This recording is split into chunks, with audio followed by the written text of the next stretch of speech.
समझने की कोशिश करें और उसको सॉर्ट आउट करें, तो बाहर हम देखेंगे कि ऑटोमेटिक उन दुखी अशांत आत्माओं को जो है वो मुक्ति मिलती जा रही है। जैसे कि आजकल हम देख रहे हैं कि अमृतसर में बाढ़ आ रही है, या नेपाल में कुछ कुछ ऐसा सीन चल रहा है, या विदेश में जो कहीं पे भूकंप आ रहा है उसमें इतने लोग मारे गए। पर वो क्या है, हमारे अंदर एक भूकंप हुआ, हमने साइलेंस में जा कर के उन इच्छाओं को समझा, उन भावनाओं को समझा और उसको जो है सॉर्ट आउट किया, और उसी का फल हमें बाहर दिखाई दे रहा है कि वो बाहर भूकंप हो रहा है, बाढ़ आ रही है, या ऐसे अटैक हो रहे हैं, या और कुछ नेचुरल कैलामिटीज़ हो रही हैं। वो हो सब हमारे अंदर रहा है और उसका इफ़ेक्ट जो है वो बाहर दिखाई दे रहा है। तो बाबा ने कहा कि इसके लिए बच्चे बोलते हैं ऐसा नहीं वैसा, वैसा नहीं ऐसा, अर्थात कि क्या करते हैं हम लोग स्वयं को है ना देह समझ करके और कुछ न कुछ बहानेबाजी रोल की हम करते रहते हैं, स्वयं को रोल समझ करके कि है ना अगर इसने ऐसा बोला नहीं होता, या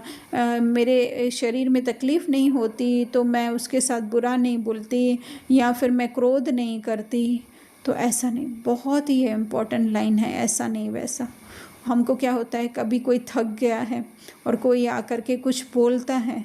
तो क्या होने लगता है, हम शायद बाहर से तो कुछ बोले नहीं, लेकिन फिर क्या होते हैं उनके प्रति उनको दिखाई नहीं दे रहा है, मुझे इतना काम है, मैं 3 दिन से चल रही हूँ, घर पे फंक्शन चल रहा है, ऐसे वैसे।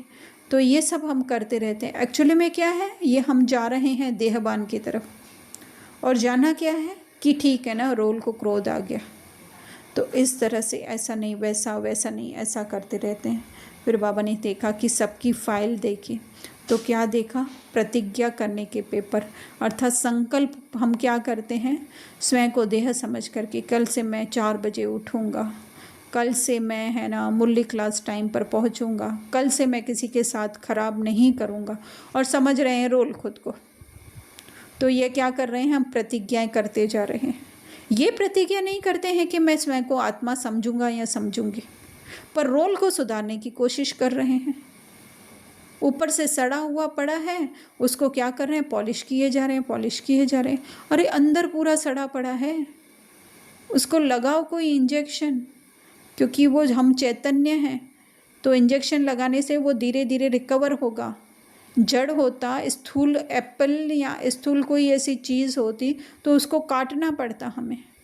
वो पार्ट बेकार हो जाता, लेकिन हम चैतन्य हीरे हैं। तो बाबा क्या करते हैं, हमको अशरीरीपन का बाबा कहते हैं इंजेक्शन लगाओ, आत्मिक स्मृति का इंजेक्शन लगाओ, निराकारी का इंजेक्शन